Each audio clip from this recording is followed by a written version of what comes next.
ITC हम काफ़ी साल से दुर्गा पूजा में पार्टिसिपेट करते हैं। आईटीसी सनराइज हमारी बाकी ब्रांड्स भी है, बिंगो आशीर्वाद, वो सब भी पार्टिसिपेट करती हैं।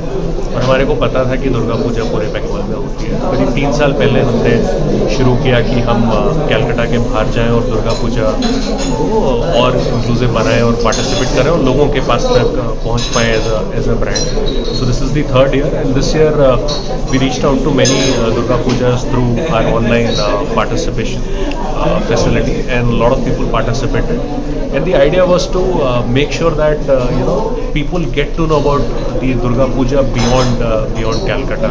And you heard a lot of heartwarming stories through the puja committees which had come in terms of how puja is evolved over time, and we'll continue to support this and build it and seek love from the people of Bengal. শুভ সন্ধ্যা সবাইকে, শুভ বিজয়া এবং আগাম শুভ দীপাবলি, কালী পুজোর শুভেচ্ছা সকলকে আগাম। প্রথমে বলি যে দুর্গাপুজো এমন একটা উৎসব, যে উৎসবটাতে আমি সত্যি কথাটা মনে করি যে ধর্ম যার যার উৎসব সবার, এবং দুর্গাপুজো এই যে স্পিরিটটাকে এটা সব থেকে সুন্দর করে, এটাকে মানে কি বলবো, সব থেকে বড় আধার আমার মনে হয় এই ভাবনাটির সব থেকে বড় আধার আমাদের শারদীয় দুর্গোৎসব।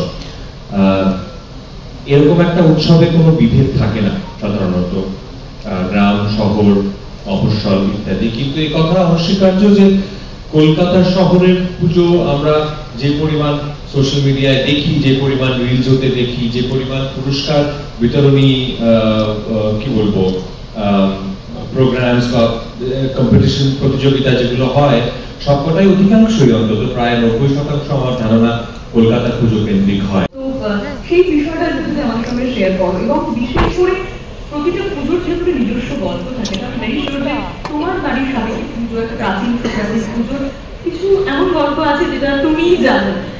তো এরকম একটা কোনো মুহূর্ত যদি আমাদের সঙ্গে একটু ভাগ করে নাও প্লিজ।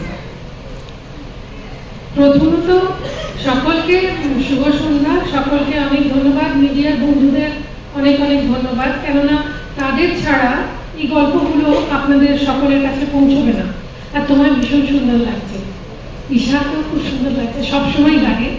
পরম তো অলওয়েজ হ্যান্ডসাম, সবাই তাকিয়ে থাকে, ওকে সবাই দেখে হাঁ করে ও কি শিখেছে। এবং অনির্বাণ বাবু আপনি কিভাবে সাজাচ্ছেন সেটা আমরা দেখি, থ্যাংক ইউ সো মাচ। এবং তার সঙ্গে সঙ্গে মায়ের সাজানোর কথা যখন উঠলো, তখন একটা কথা বলি, আমরা সারা রাত আমাদের মায়ের রূপ হচ্ছে সালঙ্কার, মানে মা অলঙ্কারে সজ্জিত হন, এবং তার সঙ্গে সঙ্গে তার সাজটার একটা বিশেষত্ব কলকাতার অন্য কোনো বাড়িতে বোধহয় সেটা দেখা যাবে না, সেটা হচ্ছে মা অহিন গর্ব পড়েন, মানে একাধারে মা রত্ন অলঙ্কারে ভূষিত, আর অ্যাট দ্য সেম টাইম যুদ্ধের সাজে তিনি রয়েছেন।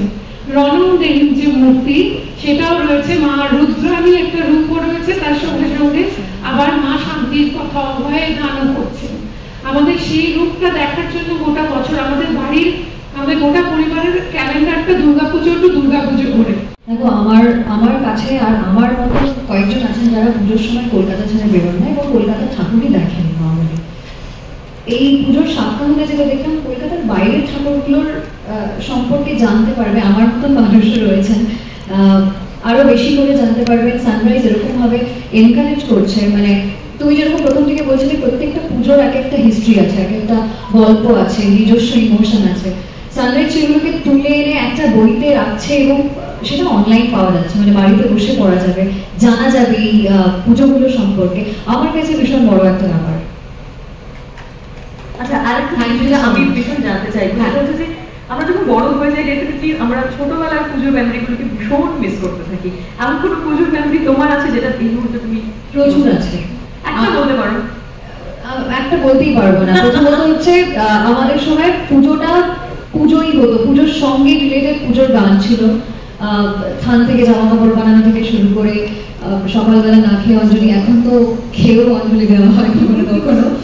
তো ওই যে পুজোর গান থেকে শুরু করে প্যান্ডেলের থেকে সমস্ত মাইকে সমস্ত মন্ত্র পড়া, এবং তারপরে ছুটে যাওয়া, যে শুরু হয়ে গেল পুজো, এবার চলো, পদ্ম ফোটানো থেকে শুরু করে। আমরা বড় হয়ে গেলে না এই জিনিসগুলো খুব একটা বেশি হয় না। সত্যি কথা, নিঃসন্দেহে বড় অনেক ছোট মানে ঠাকুরের কথায় যত মিষ্টি ঢালবে তত মিষ্টি হবে, যত চিনি ঢালবে তত মিষ্টি হবে, কিন্তু যেটা ম্যাটার করে যে সব থেকে গুরুত্বপূর্ণ সেটা হচ্ছে হৃদয়টা, সেটা হচ্ছে ইন্টেন্সটা, সেটা হচ্ছে যে তাগিদটা এই উৎসবে মাতার, এই পুজো করার, এবং সেটা গ্রাম বাংলার মানুষ বা মফস্বলের মানুষ কোনো অংশে কম করেন না, আরো হয়তো অনেক ক্ষেত্রে বেশি করেন এবং অনেক বেশি। সেটাতেই আসলাম যে সেই জন্যই সানরাইজ পুজোর সাতকাহন একটা খুব বড় হাততালির প্রাপ্য।